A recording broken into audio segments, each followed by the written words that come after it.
नमस्कार, उत्तराखंड समाचार में आप सभी का स्वागत है। मैं हूं योगेश धस्माना। सबसे पहले इस वक्त के मुख्य समाचार।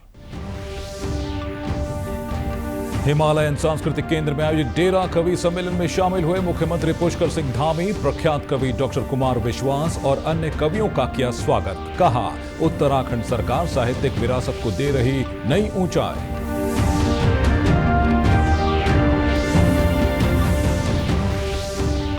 प्रधानमंत्री मातृ वंदना योजना का लाभ ले रही हैं बागेश्वर की महिलाएं। गर्भवती व धात्री महिलाओं को मिल रहा है सीधा आर्थिक लाभ।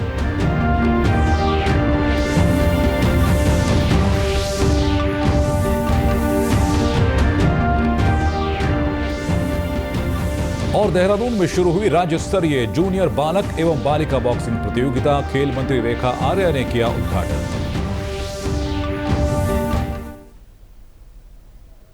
और अब समाचार विस्तार से। मुख्यमंत्री पुष्कर सिंह धामी ने कहा है कि उत्तराखंड सरकार राज्य की साहित्यिक और सांस्कृतिक विरासत के संरक्षण और संवर्धन के लिए पूरी तरह से प्रतिबद्ध है। उन्होंने कहा कि हमारी सरकार ने उत्तराखंड साहित्य गौरव सम्मान की शुरुआत कर प्रदेश के उत्कृष्ट साहित्यकारों को सम्मानित करने की पहल की है। साथ ही राज्य में विभिन्न भाषाओं में ग्रंथ प्रकाशन के लिए वित्तीय सहायता योजना के अंतर्गत लेखकों और साहित्यकारों को अनुदान भी प्रदान किया जा रहा है। मुख्यमंत्री शनिवार को देहरादून के गढ़ी कैंट स्थित हिमालयन सांस्कृतिक केंद्र में आयोजित डेरा कवि सम्मेलन को संबोधित कर रहे थे। इस अवसर पर उन्होंने प्रख्यात कवि डॉक्टर कुमार विश्वास और अन्य कवियों का स्वागत किया। मुख्यमंत्री ने कहा कि प्रदेश सरकार साहित्य के क्षेत्र में उल्लेखनीय योगदान देने वाले रचनाकारों को साहित्य भूषण और लाइफ टाइम अचीवमेंट अवार्ड से भी सम्मानित कर रही है। हाल ही में इन सम्मानों के तहत 5-5 लाख रुपए की पुरस्कार राशि प्रदान करने की घोषणा की गई है। इसके अतिरिक्त युवाओं को साहित्य से जोड़ने और उनमें रचनात्मकता को प्रोत्साहित करने के लिए विभिन्न प्रतियोगिताएं एवं साहित्यिक कार्यक्रम आयोजित किए जा रहे हैं ताकि नई पीढ़ी अपनी सांस्कृतिक और साहित्यिक विरासत से जुड़कर उसे आगे बढ़ा सके। उन्होंने कहा कि कवि केवल शब्दों के शिल्पी नहीं, समाज के मार्गदर्शक और चिंतक होते हैं। जब समाज भ्रम और संकट में होता है तब कवि अपनी लेखनी से उसे दिशा दिखाने और सकारात्मक परिवर्तन लाने का कार्य करते हैं। और अब बात करेंगे एनडीए सरकार के 11 वर्षों के कार्यकाल की।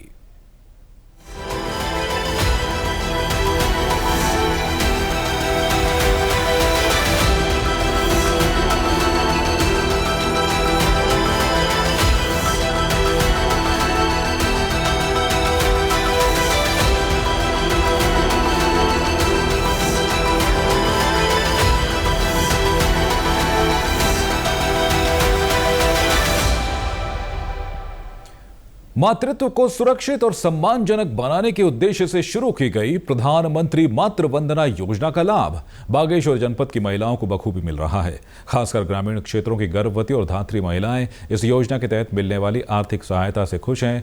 मजियाखेत आंगनबाड़ी केंद्र की कई लाभार्थी महिलाओं ने योजना के प्रति खुशी जताते हुए इस योजना के लिए प्रधानमंत्री का आभार प्रकट किया है।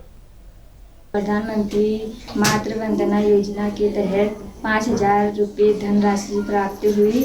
मैं उनका धन्यवाद करना चाहती हूँ और आगे को भी ये जो है थोड़ी और सहयोग करें।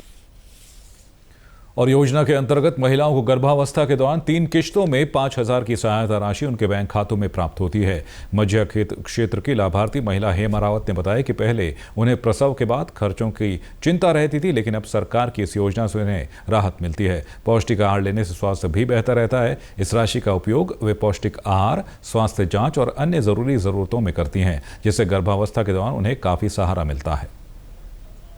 योजना को लेकर मैं कहना चाहूँगी कि बहुत अच्छी योजना है। इससे जिनके पास पैसे नहीं है या किसी भी प्रकार की सुविधा नहीं है, वो अपने 5,000 से आगे को कुछ भी कर सकते हैं रिलेटेड, या बच्चों का भी छोटा मोटा खर्चा उठा सकते हैं अगर उनको इमरजेंसी में पैसे चाहिए।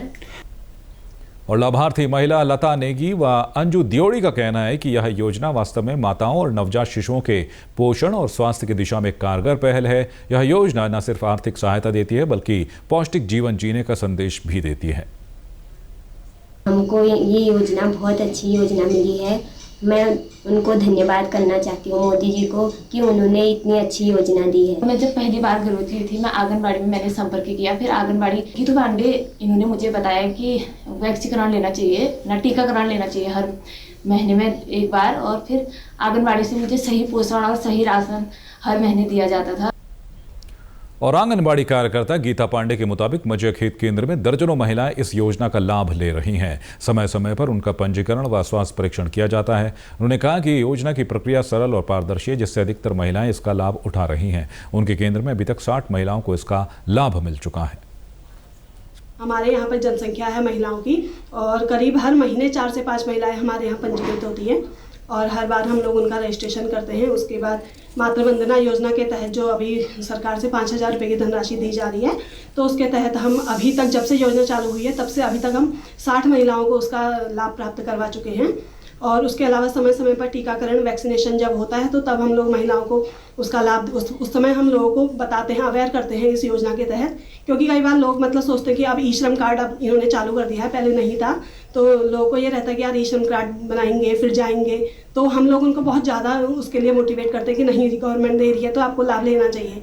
और ज़्यादा से ज़्यादा महिलाएं इसके लिए बहुत ज़्यादा सक्रिय हैं लाभ लेने के लिए, और सब लोग बहुत खुश हैं गवर्नमेंट की इस योजना से, इस स्कीम से। बहुत सारी महिलाएं लाभान्वित हो चुकी हैं और सरकार का धन्यवाद करती हूँ कि इस तरह से आंगनबाड़ी केंद्रों में नई नई योजनाएं लाते रहें ताकि हम लोग समुदाय को लाभान्वित करते रहें।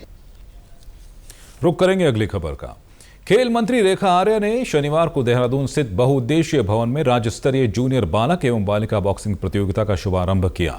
इस प्रतियोगिता में प्रदेश के विभिन्न जनपदों से आए 170 खिलाड़ी हिस्सा ले रहे हैं। खेल विभाग और उत्तराखंड बॉक्सिंग एसोसिएशन के समन्वय से आयोजित प्रतियोगिता के उद्घाटन के मौके पर मुख्य अतिथि रेखा आर्या ने कहा कि प्रदेश सरकार ने हाल ही में राज्य स्तरीय प्रतियोगिताओं के विजेता खिलाड़ियों को सरकारी नौकरियों में 4% आरक्षण देने का फैसला किया है। उन्होंने कहा कि इस बदलाव के बाद प्रदेश में ऐसी पहली राज्य स्तरीय प्रतियोगिता हो रही है जिसके पदक विजेता इस आरक्षण लाभ के दायरे में आएंगे। खेल मंत्री ने कहा कि उत्तराखंड बहुत तेजी से बॉक्सिंग का पावर सेंटर बन रहा है और 38वें राष्ट्रीय खेलों में भी प्रदेश के बॉक्सिंग खिलाड़ियों ने शानदार प्रदर्शन किया था। इस मौके पर खेल मंत्री ने विभिन्न अंतर्राष्ट्रीय प्रतियोगिताओं में उत्तराखंड का नाम रोशन करने वाले खिलाड़ियों और उनके कोचों को भी सम्मानित किया। खेल मंत्री ने इस दौरान बहुउद्देशीय भवन में चल रहे कराटे के राज्य स्तरीय विशेष प्रशिक्षण शिविर का निरीक्षण किया। उन्होंने प्रतिभागी खिलाड़ियों से यहां मिल रही सुविधाओं और कोचिंग के बारे में जानकारी हासिल की।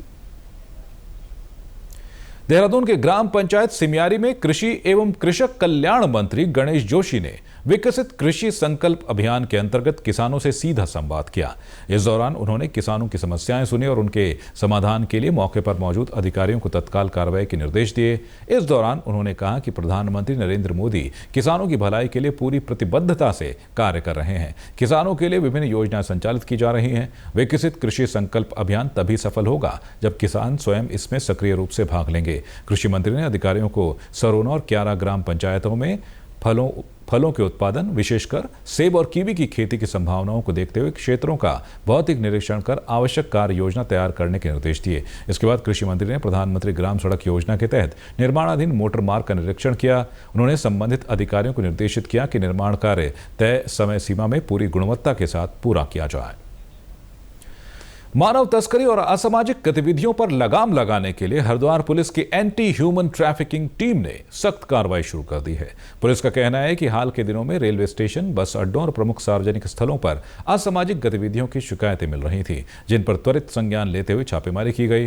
होटल, गेस्ट हाउस और लॉज संचालकों को स्पष्ट निर्देश जारी किए गए हैं कि यदि किसी व्यक्ति को बिना वैध पहचान पत्र के कमरा दिया गया या किसी तरह की संदिग्ध गतिविधियों में संलिप्तता पाई गई तो संबंधित होटल संचालक के विरुद्ध कड़ी कानूनी कार्रवाई की जाएगी। विदेशी नागरिकों की स्थिति में जानकारी तत्काल संबंधित थाने या कोतवाली को देना अनिवार्य किया गया है। साथ ही किसी भी संदिग्ध महिला या पुरुष की जानकारी भी पुलिस को देने के निर्देश भी दिए गए हैं। इसको लेकर पुलिस की ओर से लगातार छापेमारी भी की जा रही है। मसूरी से कैंपटी की ओर जा रहा एक ट्रक राष्ट्रीय राजमार्ग पर लाल बहादुर शास्त्री एकेडमी के पिछले गेट के सामने अनियंत्रित होकर सड़क पर पलट गया, जिससे मार्ग बाधित हो गया। घटना की सूचना मिलते ही मसूरी पुलिस मौके पर पहुंची और क्रेन के माध्यम से ट्रक को सड़क से हटाया गया, जिसके बाद यातायात को सुचारू किया गया। उप निरीक्षक छत्रपाल सिंह ने बताया कि घटना की जांच की जा रही है। ट्रक में चालक समेत 2 लोग सवार थे, दोनों ही सुरक्षित हैं। वहीं मसूरी में ही देहरादून रोड पर कोलूखेत पानी वाले बैंड के पास एक कार अनियंत्रित होकर खाई में गिर गई, जिससे सवार 2 लोग गंभीर रूप से घायल हो गए। घटना की सूचना मिलते ही मसूरी पुलिस SDRF के जवानों ने स्थानीय लोगों की मदद से खाई में गिरे देहरादून निवासी दोनों घायल युवकों को बाहर निकाला है। पुलिस का कहना है कि घटना की जांच की जा रही है। तो इसी के साथ अभी तक के समाचार समाप्त हुए। दूरदर्शन समाचारों से आप जुड़ रहे हैं। मिलते एक बार फिर शाम 5 बजे के बुलेटिन में। तब तक के लिए दीजिए इजाजत। नमस्कार।